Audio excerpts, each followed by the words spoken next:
বিবাহ করে বাসর ঘরে নিয়ে আসলেন, বাসর ঘরে নিয়ে এসে স্ত্রীর কপালে হাত দিয়ে দোয়া করতে হবে, আল্লাহুম্মা ইন্নী আসআলুকা খায়রাহা ওয়া খায়রা মা জাবালতা ফিহা ওয়া আউযু বিকা মিন শাররিহা ওয়া শাররি মা জাবালতা ফিহা। হে আল্লাহ, আমার স্ত্রীর মধ্যে যে কল্যাণ আছে সেই কল্যাণ আমি চাই, আর আমার স্ত্রীর মধ্যে যে অকল্যাণ আছে সে অকল্যাণ থেকে আমি পরিত্রাণ চাই। তারপরে স্বামী স্ত্রী দুইজন মিলে 2 রাকাত সালাত আদায় করতে হবে।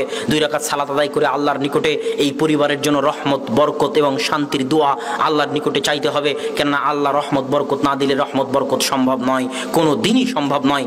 এবার যখন স্বামী স্ত্রী মিলিত হতে যাবেন, স্বামী স্ত্রী যখন সহবাস যেটাই বলেন সাংসারিক জীবনে যখন মিলিত হতে যাবেন, যেটা আপনার জন্য আনন্দের বিষয়, যেটা আপনার জন্য হাসির বিষয়, সেটা ইসলামের নিকটে অনেক দামি। কেননা ওখান থেকে পরবর্তী প্রজন্ম আসবে, আর ইসলামে পরবর্তী প্রজন্মের অনেক দাম, অনেক গুরুত্ব।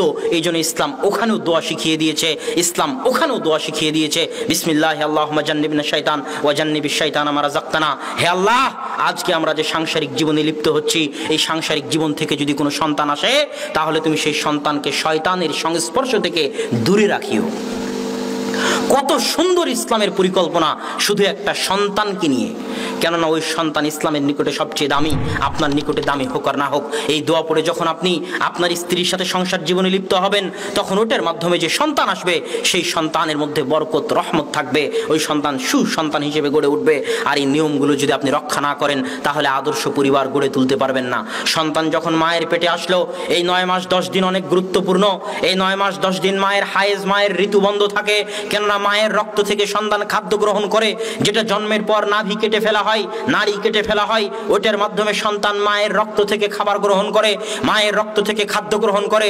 এই 9 মাস 10 দিন যদি মা টিভি সিরিয়ালের সামনে বসে থাকে, এই 9 মাস 10 দিন যদি মা সালাত আদায় না করে, এই 9 মাস 10 দিন যদি মা কোরআন তেলাওয়াত থেকে দূরে থাকে, এই 9 মাস 10 দিন যদি মা বউয়ের সাথে শাশুড়ির সাথে ঝগড়ায় লিপ্ত থাকে, এই 9 মাস 10 দিন যদি মা পরকীয়ায় লিপ্ত থাকে, তাহলে প্রত্যেকটা কুকর্মের প্রভাব তার পেটে থাকা নিষ্পাপ সন্তানের উপর পড়বে, এবং ওই নিষ্পাপ সন্তানও ভবিষ্যতে কুসন্তান হিসেবে গড়ে উঠবে।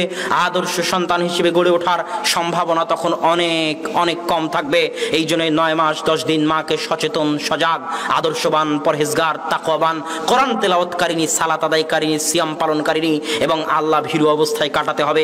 নিজের জন্য না হলেও সন্তানের জন্য, ভবিষ্যৎ প্রজন্মের জন্য আদর্শ সন্তান পাওয়ার আশায়।